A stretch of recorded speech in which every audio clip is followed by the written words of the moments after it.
What's up? It's your girl Sherelle Unique here, and this is part 2 of my review. This is Brandy Phases, a memoir, and I am reviewing chapters 1 through 10. So if you did not watch the first video, go back, check that out, and then come back. So Brandy shared that she was in a relationship with Wanye from Boys to Men.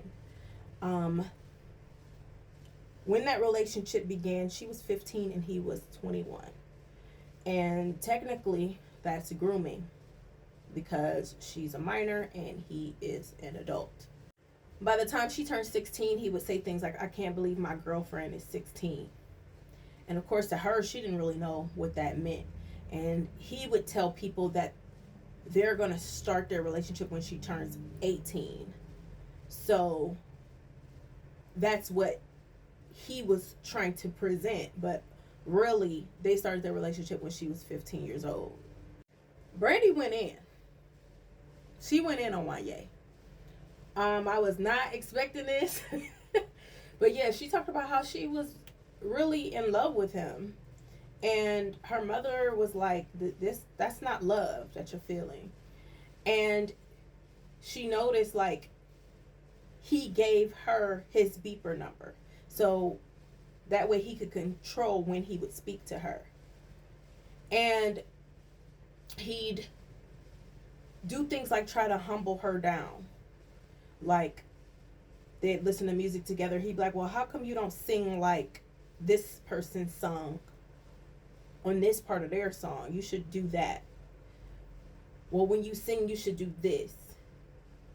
And just try to like humble her down and keep her in her place. And this is a manipulation tactic that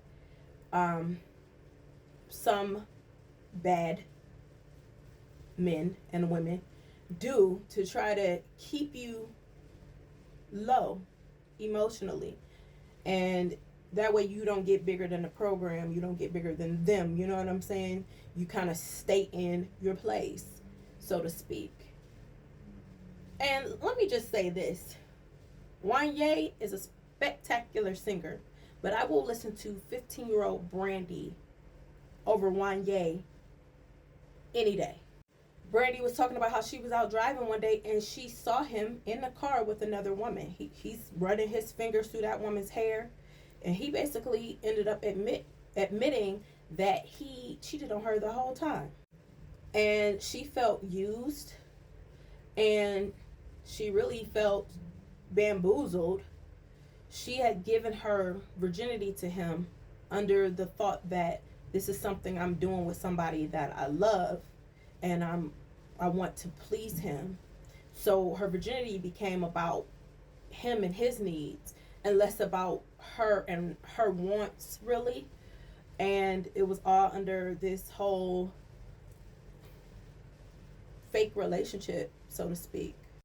And then as years went on, he would talk about their relationship and try to downplay it, try to paint a different narrative, try to make it seem like it wasn't him dating an underage girl. And she let him yip yap on. And she told her version in this book. She talked about being given the opportunity to do her own show, which, if you know Brandy, you know that she was the lead character in the show Moesha. Me and my friends loved Moesha. They even had a book. They had a Moesha doll. You know, we loved Moesha at the time. She shared that she really doubted doing it and almost said no because of what her experience was like on the Thea show. She thought maybe that she couldn't do it. Meanwhile, she had everything she needed to do that show and do it for several seasons. And it became very successful.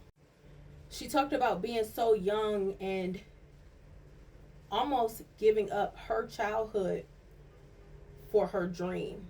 You know, she kind of grew up on Moesha, and as Moesha's living her life and figuring out her identity and dating and doing fun things, Brandy is on set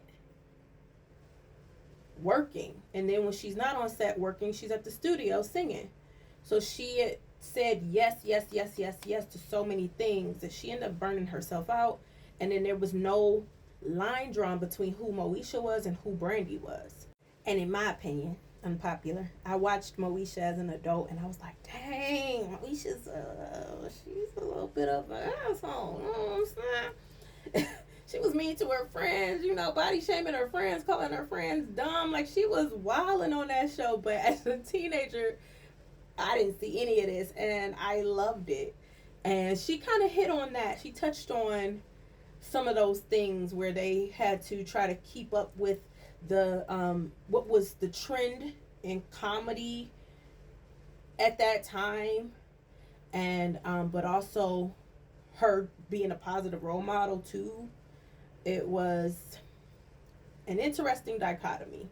Brandy talked about her relationship with Ray J, and I'm gonna be honest, I loved hearing about their relationship and how much fun they had together and how they could just be themselves and they could just go and, you know, go to the amusement park and ride roller coasters or go on bike rides throughout their town and play in the fields and just have a good time and be kids, and they could just be themselves with one another.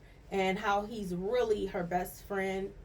She claims him to be her best friend even to this day. And I just love that. I could always relate to that because I grew up with a younger brother, that is 2 years younger than me. So I don't know if he felt like this, but in my head, I was like, I'm Brandy and he's Ray J. And in a weird kind of odd way, we have some similarities in the sense of like, I'm more, in some ways, kind of like Goody Two Shoes. I'm really not, but taking more of the straight and narrow path and trying to do the right thing, trying to be an entertainer and singer and giving my life to that. Where my brother is still in entertainment, but he's cutting out his own path. He is very much, I know who I am. I'm going to do it my way by any means necessary, similar to Ray J in that kind of regard. She talks about Ray J's career and how he actually was supposed to do a duet with Brandy on Best Friend. And unfortunately, she had to be the one to let him know that his vocals weren't ready yet. And they had to take him off of that track, which I know that had to be difficult.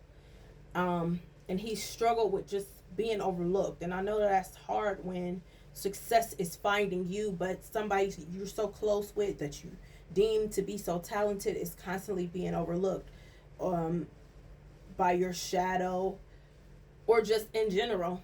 And how Ray J ended up going in a different path, sneaking out the house, being gang affiliated, you know. Ray J was in some rooms, you know. People underestimate him. They think he's dumb. That man ain't dumb. That man knows a lot. And if he ever really wrote a book, he would get mad bread because he knows a lot of secrets. But he's super talented. And just him being himself is gold. Because we want to know more about him. He's interesting. He's funny. He's talented. He's charismatic. He's quick on his toes. And I'm rooting for him, even though I feel like he's on a downward spiral with his mental health and physical health.